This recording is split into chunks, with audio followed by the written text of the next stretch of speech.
ज्ञातव्य हो कि इस प्रकार का आंदोलन देश की आज़ादी के दौरान मोहनदास करमचंद गांधी और लोहिया को भी करना पड़ा था, किंतु तब जमाना कुछ और था। अंग्रेज बुरे थे, किंतु इतने निकम्मे नहीं थे कि जनता की जायज़ मांग को नज़रअंदाज कर देते। उन्होंने भले देश को गुलाम बनाया था, लेकिन विकास की गति इतनी खराब नहीं थी जैसी आज़ादी के बाद हुई। 1977 में लोकनायक जयप्रकाश नारायण ने भी आंदोलन छेड़ा और पूरा देश उनके साथ खड़ा हुआ और सरकार को मुंह की खानी पड़ी। एक बार पुनः जब एक और देश की जनता 2 जून की रोटी के लिए संघर्ष कर रही है, तो दूसरी ओर देश के नेता काला धन जमा कर विदेशी बैंकों को मालामाल बना रही हैं। देश की जनता भले ही कंगाल हो, किंतु हमारे नेताजी तो काला धन विदेशी बैंकों में जमा कर अपनी 7 पीढ़ी को पूंजीपति बनाने के लिए दिन रात एक कर रही हैं।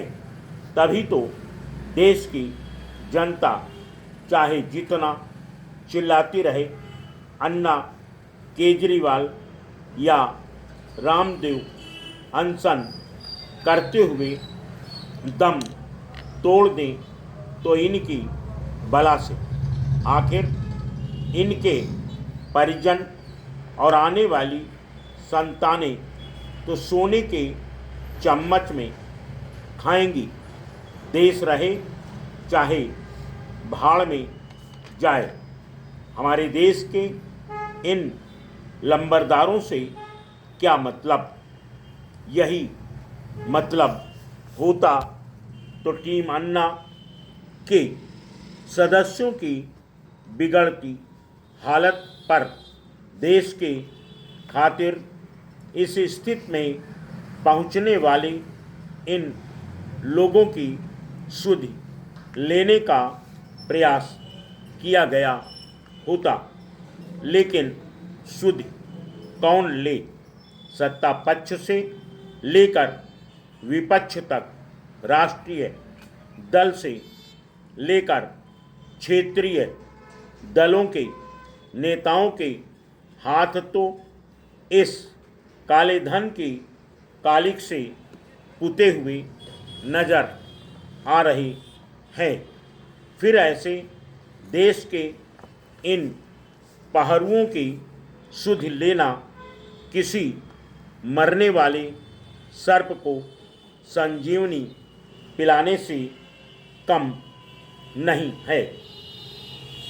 शायद इसीलिए मरणासन पड़े इन सदस्यों की स्थिति पर भले ही डॉक्टरों ने चिंता व्यक्त की हो और पूरे देश में भूचाल आया हो, किंतु राजनीतिक दलों की ओर से कोई भी प्रतिक्रिया नहीं सुनने को मिली। पूरा देश स्तब्ध है।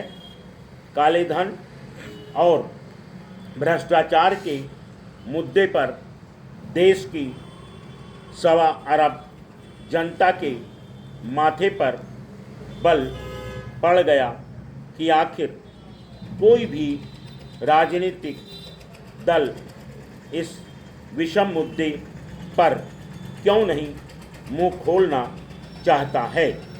अमीरी और गरीबी की खाई दिन दूनी रात चौगुनी चौड़ी होती जा रही है। हर एक दिन नए घोटाले हो रहे हैं। Full stop.